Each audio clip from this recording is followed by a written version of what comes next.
Hi, everyone. Julianna Forlano here. These are the progressive news headlines for Thursday, September the 10th. A new report released yesterday finds that police officers in schools create more harm than good. We could have told you that, but sometimes people need a report to refer to. These officers, who have the capacity to both arrest and use force on students, have disproportionately targeted low-income Black and brown students, also LGBTQ plus students and students with disabilities.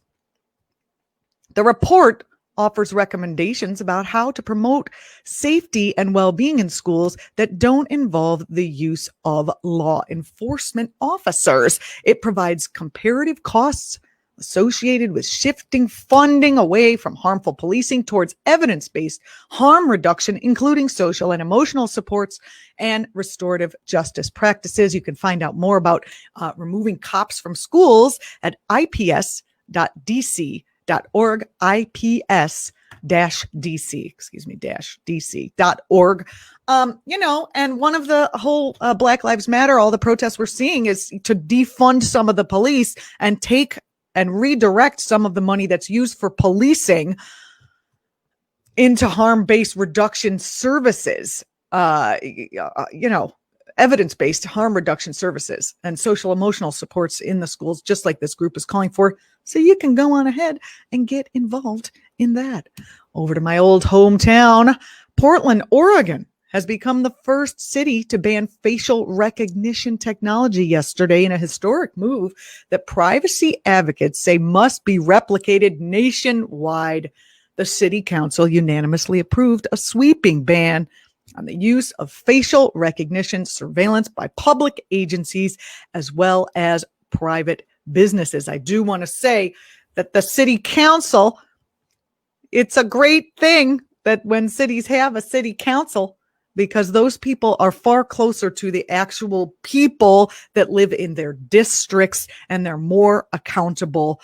So it is important to vote on your down ballot local elections while we still have the opportunity to do so. Other major cities across the U.S. have enacted bans on law enforcement using this notoriously error-prone technology, by the way, specifically most notoriously error-prone for people of color. But Portland on Wednesday became the first American city to ban the use of that facial recognition surveillance across the board. So no cops can't use it. Corporations can't use it. Nobody. Jan Carson, interim director of the ACLU of Oregon, said in a statement last Wednesday that with today's vote, the community made clear that we hold the real power in this city. You can do some work on this by going to banfacialrecognition.com to find out how you can join the fight to abolish facial recognition technology everywhere.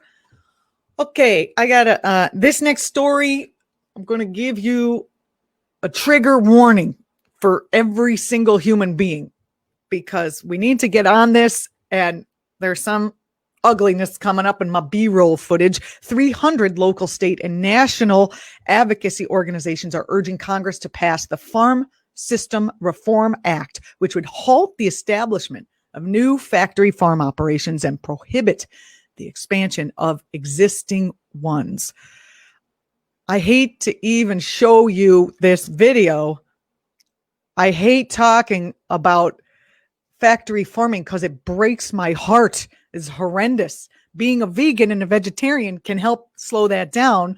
But, if we had a food system that didn't allow it and required humanity toward the animals that are being farmed, I think that would go a long way. Anyway, the Farm Systems Reform Act that we were talking about would also provide a $100 billion voluntary buyout program for contract farmers who want to transition away from the factory farm system back to the farm system. The legislation will revitalize independent family farm, agriculture, rural communities by placing a moratorium on new and expanding large factory farms, phasing out existing large factory farms by 2040, holding corporate integrators responsible for harm caused by factory farms, which are so disgusting just environmentally, but also incredibly cruel, terrible for the animals, terrible for the health of the people who eat the animals. It's just a bad scene, baby. And this bill would provide a $100 billion voluntary buyout program for contract farmers who want to get away from that.